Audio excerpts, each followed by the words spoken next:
और एक तरफ जहां निकाय चुनाव को लेकर सभी पार्टियां तैयारियों में जुटी हैं, वहीं निकाय चुनाव पर रोहतक की जनता का क्या कहना है, ये रिपोर्ट देखिए जरा।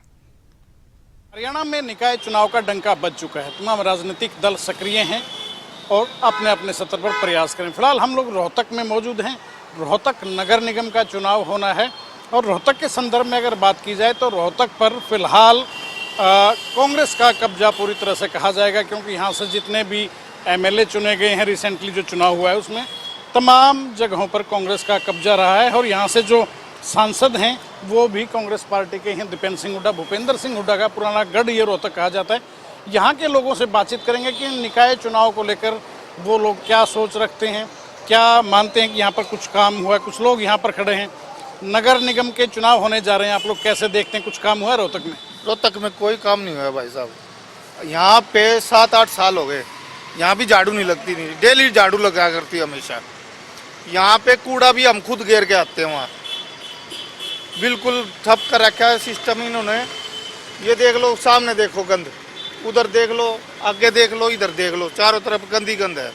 आपको क्या लगता है, रिसेंटली दिल्ली विधानसभा के चुनाव भी हुए हैं, तो उसका हरियाणा पर कुछ असर पड़ेगा? नहीं जी, उस चीज़ का कोई असर नहीं पड़ेगा, क्योंकि ये इलेक्शन है किसी पार्टी का नहीं, एक भाईचारे का इलेक्शन और भाईचारे के हिसाब से इलेक्शन लड़ा जाएगा। किन मुद्दों पर आप वोट करेंगे? मुद्दे साफ सफाई, रोड, सीवर, सब कुछ ठप पड़ा है। शहर के अंदर के रोड टूटे पड़े हैं। शहर के रोडों पे सीवरों का पानी भरा हुआ है। रिसेंटली आप मस्तना स्कूल के साथ गली है जो ग्रीन रोड की, उस पर देख लो, सीवर का गंदा पानी, इतनी गंदी स्मेल आ रही है, वहाँ से निकला नहीं जा सकता है। दूसरा एक मैं आपके पास भी आऊँगा। आप ये बताइए, आप इधर आ जाइए नवीन, आप ये बताइए कि यहाँ पर अभी निकाय नगर निगम के चुनाव होने हैं, तो आपके लिहाज से पार्टी महत्वपूर्ण रहेंगी, कांग्रेस, भाजपा या और जो राजनीतिक दल हैं, या प्रत्याशी महत्व रखते हैं? प्रत्याशी और पार्टी सबसे बड़ी चीज़ है, क्योंकि कांग्रेस राज में बहुत कम हुए हैं जी। अब सबसे बड़ी बात है, बीजेपी का मेयर थे हमारे लाला जी, वो तो हाथ खड़े करके खुद बोल रहे हैं कि मेरी चलती नहीं। जब एक प्रत्याशी बनने के बाद उस मेयर की नहीं चलती तो आम जनता का क्या होगा? आप कांग्रेस पार्टी से हैं क्या? मैं किसी पार्टी से नहीं हूँ जी। मैं एक तो भाईचारे का इलेक्शन है, जो काम करेगा वो सबसे बेस्ट है। पार्टी का अपने पास कोई रोल नहीं है जी। तो आप एक बात बताइए कि आपसे मैं पूछ रहा हूँ, दिल्ली चुनाव के नतीजे आए हैं, 27 साल बाद बीजेपी की एक बार फिर से दिल्ली में वापसी हुई है। दिल्ली चुनाव के नतीजों का क्या हरियाणा के नगर निकाय चुनाव पे असर पड़ेगा?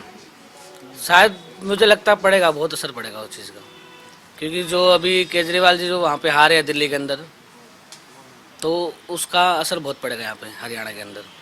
लोकल इश्यूज पे वोट करोगे आप या नेशनल इश्यूज पे वोट करोगे? हम तो जो यही इसी इशू पे वोट करेंगे।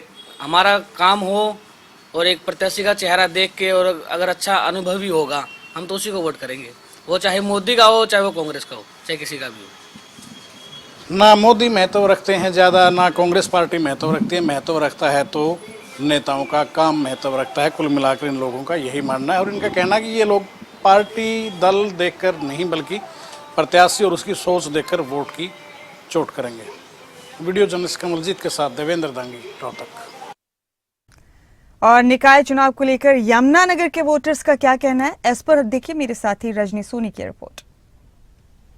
में अब नगर निकाय चुनाव का बिगल बज चुका है और अब जो है शहरों की सरकार चुनने का समय आ गया है। मैं इस समय पहुंची हूं यमुनानगर का दिल कहे जाने वाले मीराबाई बाजार में। यहां हम जानेंगे कि इन चुनाव को लेकर लोगों का मूड क्या है। क्या भाजपा का मेयर बनेगा या फिर कांग्रेस जो है कोई कमाल कर पाएगी? क्या दिल्ली में हुए चुनाव का असर हरियाणा के इन चुनाव में देखने को मिलेगा? तो आज हमारे साथ यहाँ पर व्यापारी भी हैं, दुकानदार भी हैं, आम लोग भी हैं, तो इनसे जानते हैं कि लोग इस चुनाव को लेकर क्या सोचते हैं। सबसे पहले आप बताइए राजकुमार जी, क्या सोचते हैं इन चुनाव को लेकर, जिस तरह से अब नगर निकाय के चुनाव में? ऐसा है, इन्हीं चुनावों पे सब चीज़ निर्भर करती है, क्योंकि काम करने ना तो प्रधानमंत्री ने आना, ना मुख्यमंत्री ने आना। काम एमसी से ही पढ़ना है या मेयर से पढ़ना है, हम व्यापारियों को तो खास कर पढ़ना है। तो ये चुनाव भाई काफ़ी इस बात के लिए महत्वपूर्ण है कि भाई जनता से जुड़ा हुआ चुनाव सबसे महत्वपूर्ण यही है। बिल्कुल बिल्कुल। तो यमुनानगर के मुद्दों की अगर बात करें तो क्या मुद्दे हैं मेन, क्योंकि आप भी मार्केट में बैठे हैं, लोगों से भी बातचीत होती होगी, मेन मुद्दे क्या हैं यहाँ? मेन मुद्दे तो यही हैं भाई, वैसे तो देखो हर जगह मेन मुद्दा यही होता है, सड़क ना, ये सफाई का व्यवस्था हो, या बाथरूम हो और इनकी सफाइयों का हो, या सड़कों की सफाई का हो, या गलियों की नालियों की सफाई का हो। नाम क्या है भाई साहब? आप क्या सोचते हैं इन चुनाव में क्या मुद्दे रहेंगे, किस तरह लोगों का जो नज़रिया है वो रहने वाला है? मुद्दे तो देखो जी ऐसे रहेंगे जी, अपना जो एमसी काम कर रहे हैं पहले उन्हीं को वोट दीजिएगी जी।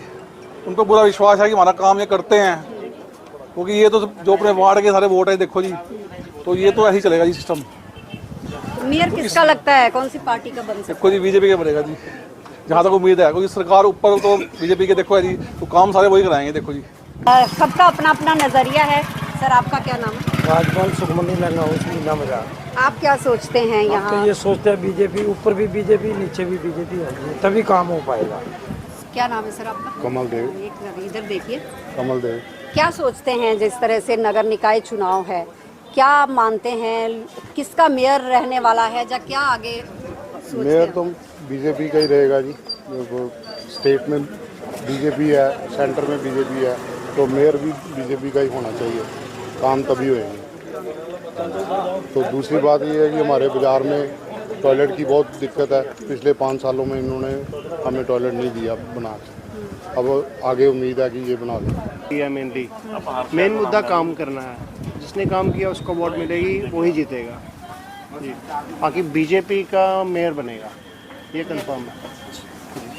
ठीक है, शुक्रिया। तो देखिए ये थे यहाँ के व्यापारी भी थे, दुकानदार भी थे, आम लोग भी थे, जिन्होंने अपनी अपनी राय रखी है। अब आने वाला समय ही बताएगा जब रिजल्ट आएंगे कि किसका मेयर बनता है, लेकिन लोगों की अपनी अपनी राय है। लोगों का जो बात सामने निकल कर आ रही है, उन्होंने ये कहा है कि जिस तरह से सेंटर में मोदी सरकार है और स्टेट में भी सरकार है, तो मेयर जितने भी चुने जाएंगे वो भी बीजेपी के ही होने चाहिए। यमुनानगर से खबरें अभी तक के लिए रजनी सोनी।